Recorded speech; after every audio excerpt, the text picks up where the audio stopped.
ఒకసారి ఉండాలని. సరే, కీర్తరెడ్డి కాలువనా?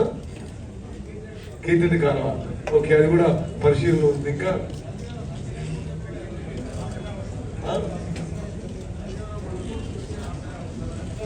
ఏం చేయాలి దానికి?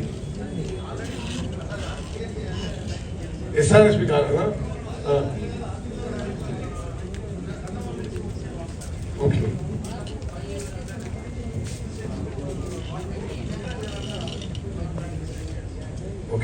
అన్న, ఇది లాస్ట్ టైం మిర్యాలగూడ మీటింగ్లో డిస్కస్ చేసినాము. అది ఎందుకంటే ఇది రామన్నపేట దగ్గర నుంచి రాచకాల్లో పోయేది, అది మొత్తం మెయింటెనెన్స్ లేకుండా ఎస్సీ గారు ఉన్నారు ఇక్కడ, ఎస్సీ గారు ఈ గారు ఇద్దరు, ప్లస్ ఇంకోటి ఏంటంటే ఇక్కడ ఈ గారు వచ్చి అక్కడ కోదాడ సూర్యాపేట కనెక్ట్ అయ్యింది, నల్గొండ జిల్లాకు వస్తుంది శాలిగౌరవం.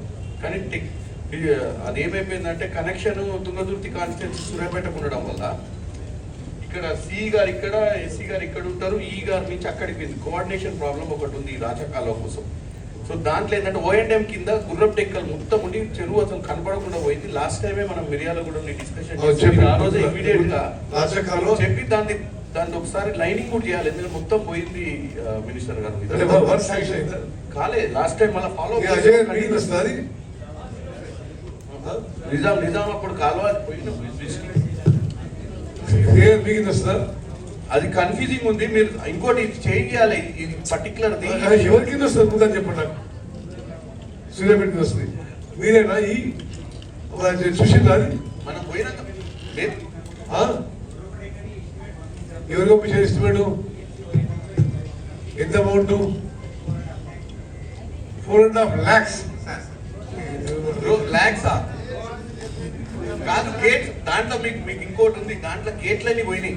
మీరు దాని మొత్తం ప్రాసెస్ లా ప్లస్ మనం ఇంకొకటి, మీరు లాస్ట్ టైం మీరే వచ్చినారా? మేము వచ్చినప్పుడు సరే. ఎనీవే, మీ పేరు సత్యనారాయణ గారు.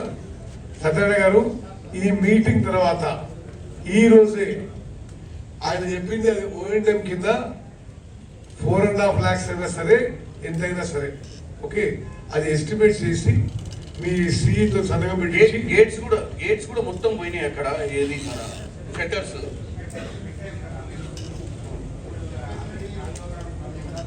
ప్లస్ ఈ లైనింగ్ ఒకటి మొత్తం లైనింగ్ పోయింది, లైనింగ్ కూడా ఎస్టిమేషన్ చేసి మనం